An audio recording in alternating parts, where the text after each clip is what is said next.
Ok? Maravilha! Estamos ao vivo aqui. Sejam muito bem-vindos a mais um episódio do Pensa Podcast, diretamente dos estúdios da Show Agro. Edição especial do Pensa Podcast, dentro da Show Agro, falando exclusivamente com os palestrantes da Show Agro 2024. Hoje é o nosso episódio de número 20, é o terceiro episódio dentro dessa edição especial. No primeiro eu falei com Jean Matos, no segundo eu falei com Vlamir Brandalize e hoje eu estou com uma pessoa que é uma das personalidades mais influentes, uma das vozes mais influentes no agronegócio, levando a verdade do agronegócio. Ela que é jornalista, empresária, é proprietária da agência de marketing Pelicione Estratégia e Marketing e fala aí em diversos canais. Seja muito bem-vinda, Monalisa Pelicione. É um prazer ter você aqui no Pensa.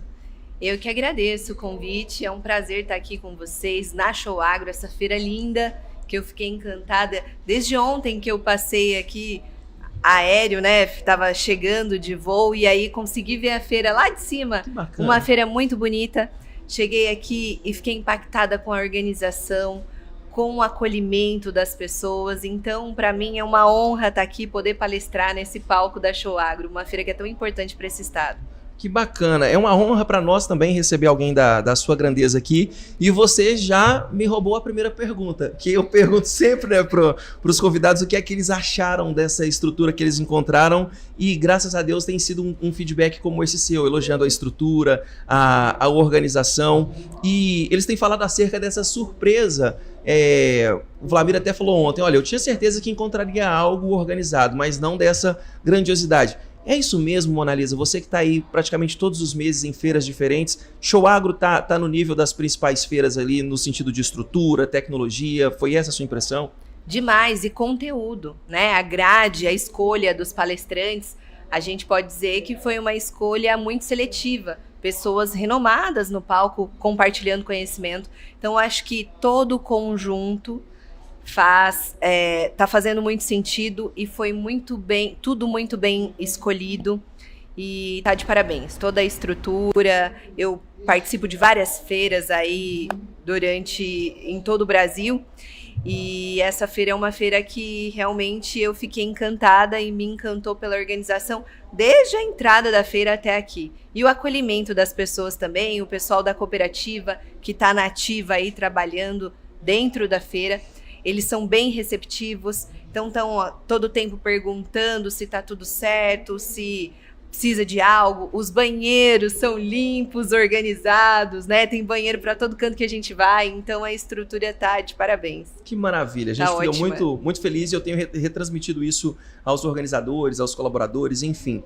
Monalisa, vamos lá. A maior dificuldade e até uma tristeza é ter pessoas da grandeza de vocês, né, que têm sentado nessa cadeira aqui por tão pouco tempo. Você acabou de participar ali de quase 2 horas entre a sua exposição e o espaço para perguntas.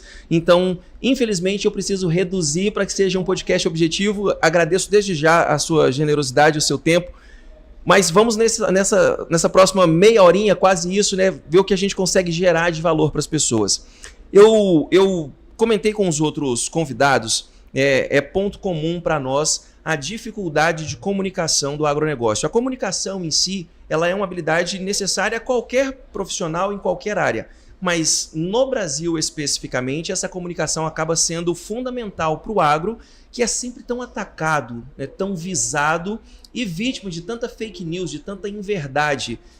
De onde foi que nasceu essa sua ideia, essa sua vontade de trazer essa verdade do agro, de falar, de mostrar a verdadeira cara do agro no Brasil? Como é que começou isso? Na verdade, não foi uma ideia, é algo que eu chamo de propósito. Eu sou uma pessoa que eu nasci na cidade, não sou produtora rural, não sou sucessora. E quando eu decidi fazer jornalismo, foi para trabalhar em televisão e não com o agronegócio, até porque eu não tinha vínculo nenhum com o agronegócio. Mas logo ali nas minhas primeiras oportunidades em televisão, eu tive uma oportunidade na Record News para trabalhar no Record News Rural.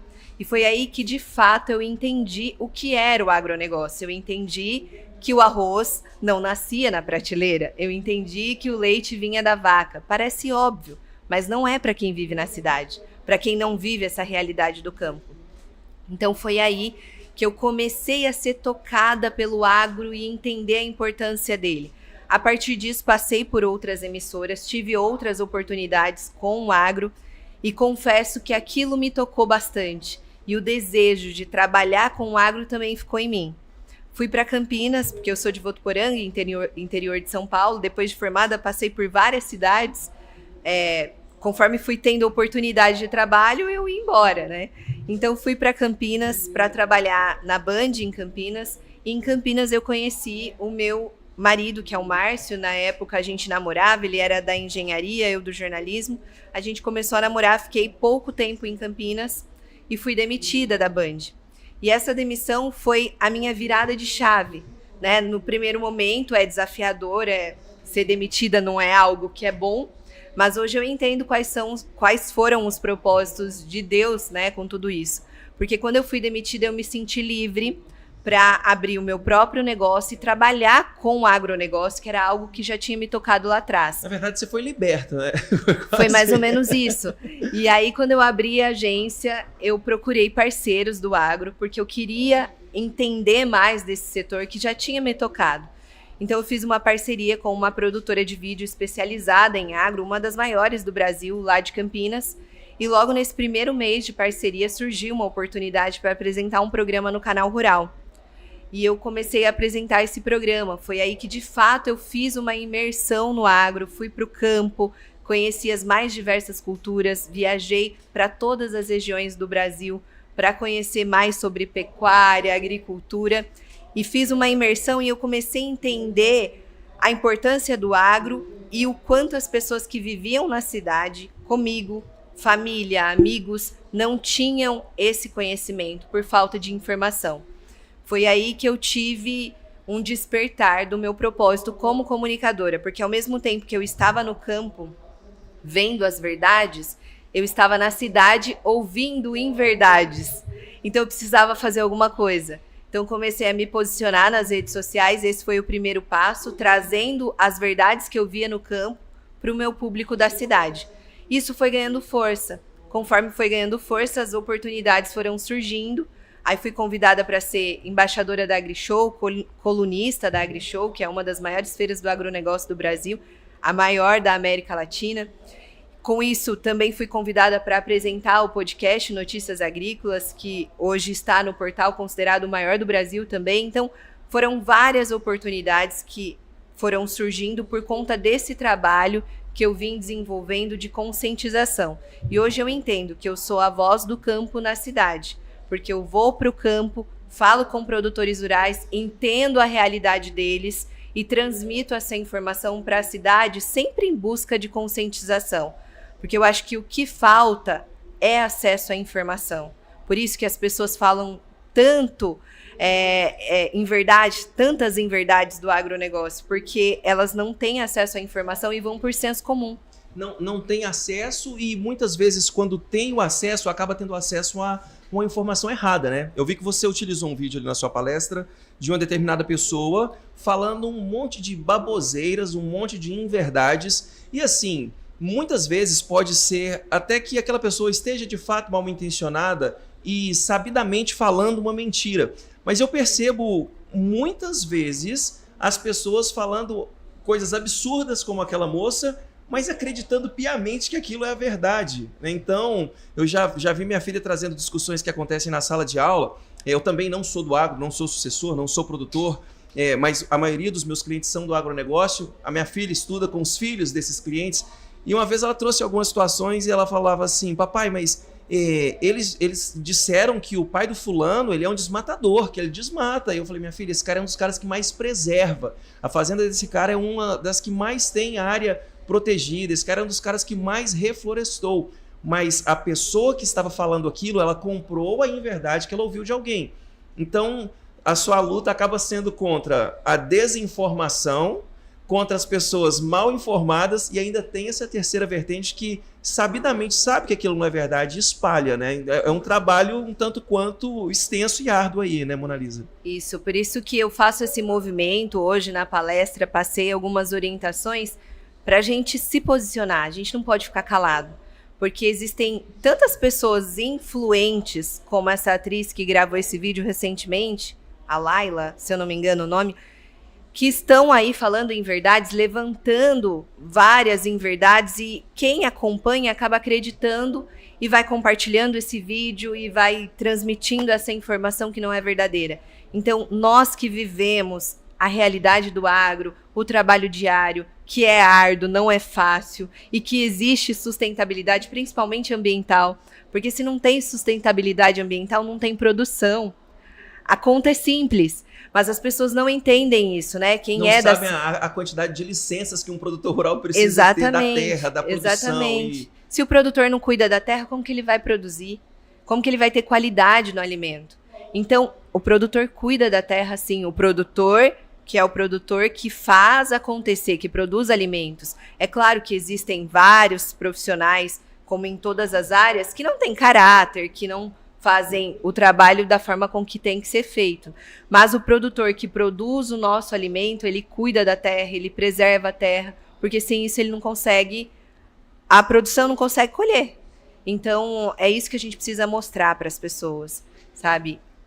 Se unir. Você falou muito a palavra propósito. Tem uma frase que eu gosto bastante, que diz o seguinte: a mensagem é maior que o mensageiro. Eu vi essa frase em um filme, e o contexto era justamente a dificuldade da pessoa ou a importância que ela estava dando para a situação, e a outra pessoa chega para ela e diz: a mensagem precisa ser maior que o mensageiro. Vi que muita gente ali te fazendo perguntas acerca de como vencer os medos, as dificuldades. Um dos caminhos que eu dou para as pessoas quando me fazem essa pergunta é: a mensagem precisa ser maior do que o mensageiro. Ela tem que ser mais importante que você para você vencer essas dificuldades. E no seu caso, por tratar desse tema, por falar a verdade do agro, tendo todo um universo de coisas jogando contra, de haters, de pessoas falando, é no propósito que você busca força? Ou eu diria até outra palavra: é no propósito que você busca a fé de que esse trabalho está funcionando? Não te bate de vez em quando aquela sensação assim: ai meu Deus, eu tô falando isso aqui, tentando remar para frente, mas é tanta coisa contra que parece que não vai ter efeito? Como é que você vê o seu propósito, a sua mensagem diante de tudo isso que vem contra? É no propósito que eu busco força, né? Às vezes parece clichê falar sobre propósito, mas eu acredito nisso. Eu acredito que nós temos um propósito, né? E o meu não agressivas, as pessoas falam sem pensar. Às vezes dá desânimo, mas eu sempre busco força naquilo que me move, que é o meu propósito, e saber que toda vez que eu publico algo, né, por mais simples e mais óbvio que seja, eu sempre recebo uma mensagem de alguém bacana, agradecendo pela informação que foi compartilhada. Então, pelo menos uma pessoa, se eu toco pelo menos uma pessoa com o conteúdo que eu compartilho, tá tudo certo. Já fez a diferença ali no meu dia e eu tô no caminho certo. Eu acredito que essa é meio que a essência da comunicação. Eu penso assim, eu já ouvi isso de outros comunicadores. Às vezes a gente faz algo para alcançar tanta gente, tantas pessoas, na expectativa de alcançar tantas pessoas, e a gente não tem como saber quantas foram alcançadas. Mas, como você disse, se uma chega e dá um feedback positivo, isso meio que vale a pena. Você compartilhou algo muito bacana, que foi quando te perguntaram, acho que não foi nem resposta de uma pergunta, você falou acerca da pessoa ter o receio de gravar um conteúdo ou de colocar um conteúdo na rede sobre o pretexto e o argumento de: ah, mas já falaram sobre isso. E você disse: mas ninguém falou como você. E eu vejo, talvez, não é nem somente com a questão de ninguém falou como você. Você, quando coloca um conteúdo, mesmo que várias pessoas tenham falado, o seu público talvez não tenha acesso àquelas pessoas, né? E você encorajando a galera a fazer a postagem, a colocar, essas pessoas que vão fazer essas postagens ali, elas têm um público específico delas. Você pensa dessa forma também? Você está sempre encorajando as pessoas a postarem esses conteúdos? Como é que você vê isso? Sim, é como na vida real. A gente tem o nosso círculo de amigos e a gente fala para aquele círculo de amigos. Então, nas redes sociais, a mesma coisa. As pessoas que nos acompanham são as pessoas ali que têm aquela conexão mais próxima com a gente. Então, às vezes, o que você fala para essas pessoas aqui são as pessoas que estão conectadas com você. Diferente da Mona Lisa, que está falando com as pessoas conectadas com ela. Então, eu acho que todo mundo tem que levantar a voz, tem que se posicionar, tem que falar, independente se o outro falou ou não, porque existem milhões de pessoas, né, que estão ali na internet todos os dias em busca de informação. Então, essa informação, ela vai ter acesso, ela vai ser propagada, independente de quem gravou, desde que o conteúdo seja um conteúdo verdadeiro e valioso. Então, o que a gente precisa fazer é fazer. Né? Eu gostei muito dessa frase também. O que precisa fazer é fazer. Outra coisa, tem uma galera jovem que vai nos assistir. Meu público, eu tenho uma parcela de público jovem e a outra parcela de produtores rurais, enfim, jovens há mais tempo, como o Jean comentou. Gostei dessa expressão. Você com certeza inspira alguns nichos específicos. Estou falando das mulheres e também das adolescentes, as pré-adolescentes. Eu tenho uma filha de 15 anos que tem várias pessoas que ela segue nas redes sociais, que são pessoas como você, são influenciadoras, são mulheres que se posicionam. O que você diria para esse público que olha a Mona Lisa e tem uma galera que já te segue e começa a te modelar, mas eu acredito que deve ter um público que olha a Mona Lisa e fala assim, para ela é fácil, jornalista, já apresentava programa na TV, agora imagina eu começar do zero. Dá para começar do zero, sem ser jornalista, sem ter uma projeção na TV? O que você diria para essa galera? Com certeza dá para começar do zero. Eu comecei do zero. Eu não nasci jornalista, eu não nasci comunicadora, eu não nasci com uma boa oratória. Tudo isso é treino.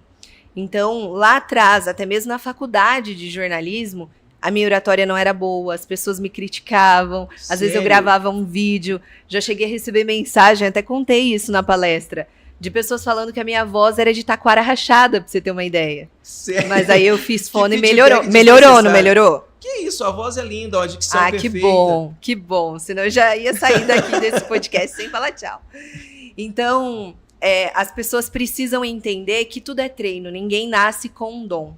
A comunicação, a oratória, gravar um vídeo, ficar bom em gravar um vídeo ali, gravar um vídeo com qualidade. Vem da repetição, né? É da repetição. Assim como no esporte, né? Na academia, pra gente conseguir a definição que a gente quer, a gente não tem que ir todo dia e treinar. E fazer dieta, e dormir, e você não, tanta coisa. E não é fazer dieta só um dia, são vários dias para você atingir o resultado. Então é assim que funciona na comunicação, no posicionamento digital. É muito bacana ouvir uma jornalista falando isso, porque a minha primeira formação é direito. E aí, normalmente, o que a gente ouve, né, as pessoas escutam a gente falando e falam assim, mas você tá na cara que seria advogado, porque fala bem, ou acredito que você deve ouvir coisas do tipo, mas também jornalista nasceu com o dom. E quando você mostra essa vulnerabilidade de dizer, não, eu não era uma boa oradora na faculdade, eu precisei me desenvolver. Você não foi para o jornalismo porque tinha uma boa oratória e falava bem. Você desenvolveu essa habilidade porque estava no jornalismo, então.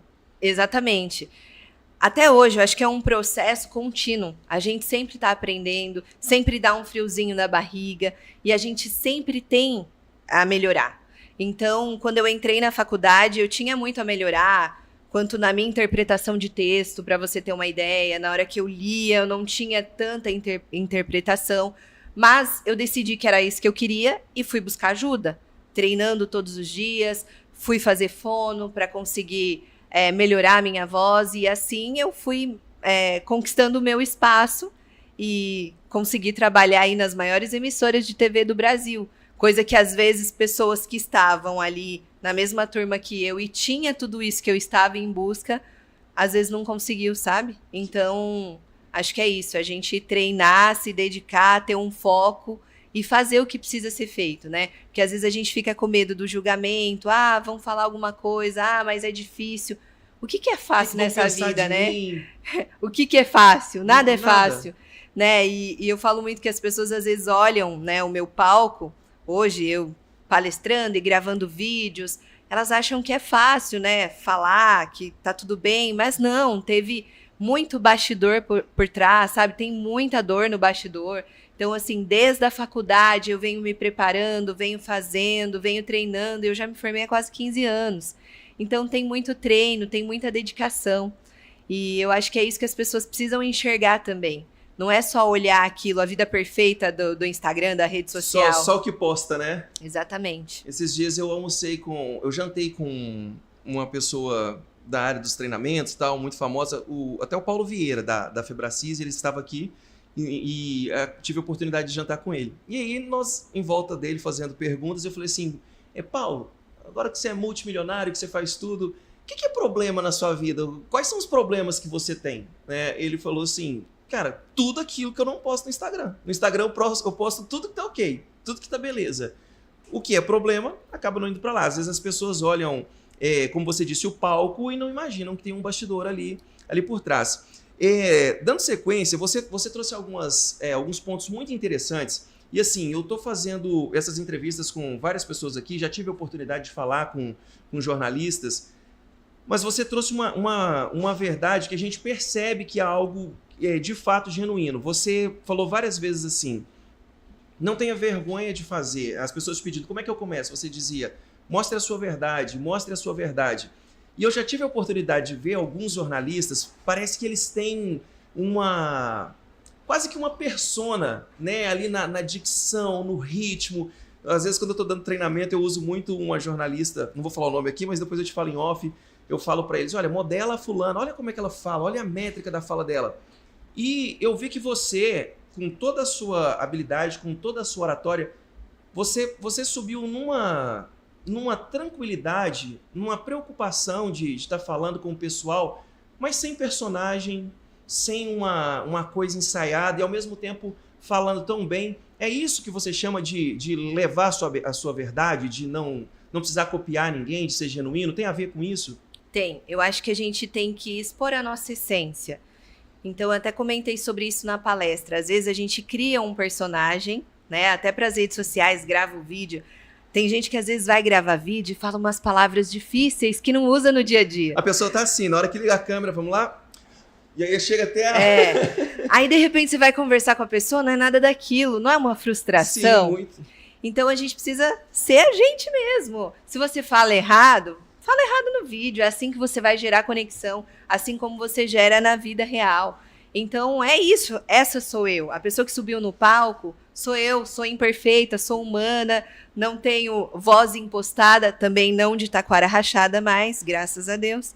Então, acho que é isso, é gerar essa conexão, é ser verdadeira, ser você mesmo. Não precisa criar um personagem, até porque não dá para sustentar muito tempo. É pesado, né?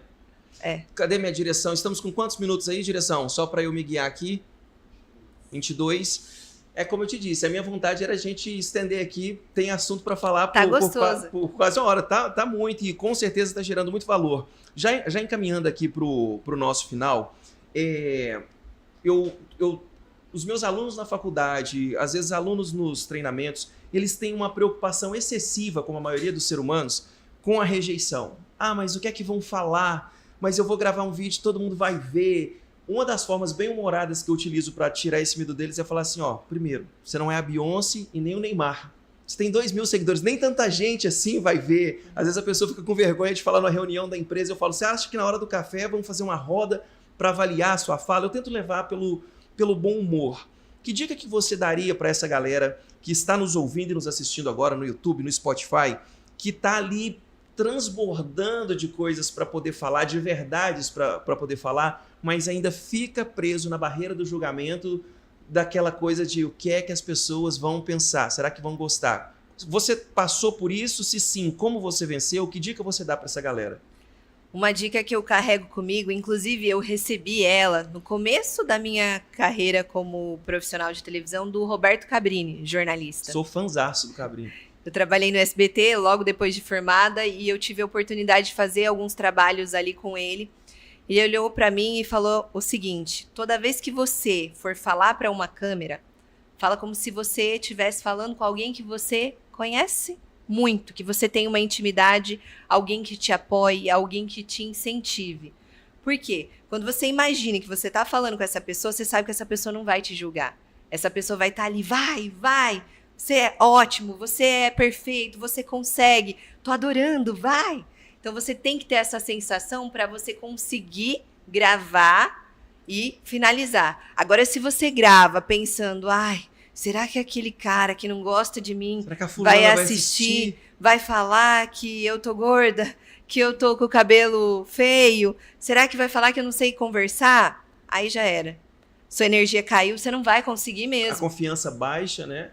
Então, toda vez que você ligar o celular para gravar, a dica é: imagine alguém que você conheça, alguém que te incentiva, alguém próximo, sua mãe, seu marido, sua esposa, os filhos, né? Papai, que você ficam é meu herói, orgulhosos sempre. Então, imagine essa pessoa e fale com essa pessoa, como se você estivesse falando com essa pessoa.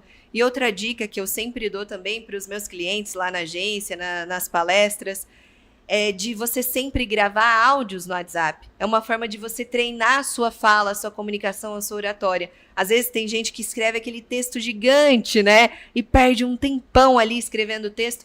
Grava um áudio. Poderia ter gravado um áudio. Grava um áudio. Porque através do áudio você vai treinando. Isso aqui que a gente está fazendo é um treino. Para mim, para você, porque a gente está conversando. Então é assim que funciona. Eu acho que as pessoas precisam fazer, sabe? Conforme for fazendo, vai melhorando e vai dando certo. Tem que dar o primeiro passo. E depois outra dica, posta e não olha mais. Sai correndo. Acabou, posta e deixa lá. Posta e sai correndo. A minha esposa, ela tem um tal de... porque o vídeo você saiu com o rosto assim. Eu falei, mas ele é assim. Mas que apareceu o seu melasma. Eu falei, mas eu tenho melasma. Passa um protetor, não deu tempo, o vídeo tá lá. A mensagem é maior que o mensageiro. Posta e sai correndo, não fica olhando. É isso. Você, se a gente for fazer uma mensuração aqui de quantas vezes você falou as palavras treinar e fazer, eu acho que deve ter sido no mínimo umas 10 vezes. Eu acho isso maravilhoso, porque as pessoas criam uma ilusão que quem faz algo bem nasceu sabendo. Que o cara que tem uma produtividade alta lá de soja é porque ele já nasceu com aquela produtividade. Que um pedreiro que é muito bom nasceu sendo muito bom. Que alguém que tem uma boa oratória, uma boa comunicação nasceu assim. E você está trazendo aí exemplos que é uma estrada que você percorreu de treinar, de escrever, de melhorar a interpretação. Não vejo ninguém, nunca tinha ouvido ninguém falar isso. Eu precisei treinar minha interpretação de texto. Eu tô até me fazendo questionamentos. Como é que anda a minha interpretação? Vou ver se eu preciso treinar. Não tem outro caminho, né? Quem quer ficar bom em alguma coisa precisa se experimentar e treinar, né? Com certeza. O caminho é esse. E eu sou prova disso, né? Porque eu passei por tudo isso que eu tô te falando mesmo, assim. Quando eu comecei, eu ouvi muito não, eu ouvi muitas pessoas que olhavam para mim e desacreditavam, mas eu sabia que eu queria. Então, eu criei um foco ali, olhei para aquele foco e segui em frente. E existe um processo por trás de tudo isso, né? Então, é aquela história dos bastidores. Sempre tem um processo, não é fácil chegar. Assim como um produtor rural que faz a colheita, antes da colheita, ele precisou plantar, ele precisou cuidar das pragas, ele precisou pulverizar, ele precisou irrigar. Então, são várias etapas do processo até o fruto, sabe? Até ele colher o fruto. Então, é assim que funciona. O aprendizado é a mesma coisa, assim, né? Que funciona com a comunicação. Analisa, é com o coração triste que eu tenho que passar pro nosso encerramento. Não vai faltar oportunidade. Tomara que não, porque... Eu já tô ficando sem voz também. Pois é, comunicação é minha paixão. E tem isso também, tem que lembrar que você, com muita generosidade, ainda topou participar depois de ter falado tanto ali. Quero agradecer imensamente, tá, à sua disposição, parabenizar novamente pelo conteúdo da palestra, pela forma com a qual você traz essa sua verdade e pelo seu propósito. Como você disse, algumas pessoas acham clichê, eu não sou desse grupo. Eu entendo perfeitamente que é um propósito, eu vejo como um propósito e é um propósito grandioso, né? Peço a Deus que te dê saúde, disposição, sabedoria para continuar nessa jornada, porque o mundo precisa, principalmente o Brasil, precisa de pessoas que saibam se comunicar e levar a sua verdade dentro daquilo que fazem. Principalmente e urgentemente no agronegócio. Fala aí, pode se despedir da nossa audiência e já deixa as suas redes sociais, onde é que a gente te acha, onde é que a gente te assiste, quem quiser ter acesso a você, que tipo de conteúdo que você tem, fica à vontade. Obrigada, eu que agradeço a oportunidade de estar aqui, um prazer conhecer você, estar aqui nessa feira que eu conheço já pela internet, alguns amigos já estiveram por aqui e agora eu estou presencialmente. Para me encontrar, eu sou bastante ativa no Instagram, é Monalisa com Z. Monalisa com Z? Pelicione. E lá eu vou distribuindo sempre as informações dos outros canais, de onde eu estou. A semana que vem, por exemplo, eu vou estar na Expo Café em Minas. Então eu vou compartilhando um pouco do meu dia a dia, do meu trabalho e, claro, as verdades do agro. As verdades do agro, né? E muitas dicas também de comunicação. Maravilha. Olha só, eu vou colocar todas as redes sociais aqui da Monalisa na descrição desse episódio. Se você está assistindo pelo YouTube ou pelo Spotify, ou está vendo algum trecho de algum corte no Instagram, vou deixar aqui na descrição do episódio os contatos da Monalisa. E Infelizmente, pessoal, nós só tínhamos meia horinha. Por mim, a gente falaria por horas aqui. Mais uma vez, muitíssimo obrigada. Que você possa voltar várias vezes aqui em Paragominas, no nosso estado. Quando estiver por aqui, Márcio, avise para a gente poder organizar de fazer um contempo, falar umas 2 horas, que vai ser um prazer receber vocês. Muito obrigado de coração. E a você que acompanha o Pensa Podcast, esse foi o nosso episódio de número 20, 20º episódio com Monalisa Pelicione. Nós estamos no Spotify, YouTube, em todas as redes sociais. Você curte os nossos episódios na íntegra e no Instagram você acompanha ali os cortes. Muito obrigado pela sua presença. Segue a gente no Instagram, segue a Monalisa e a gente se vê no episódio 21. Um abraço. Até mais. Fomos!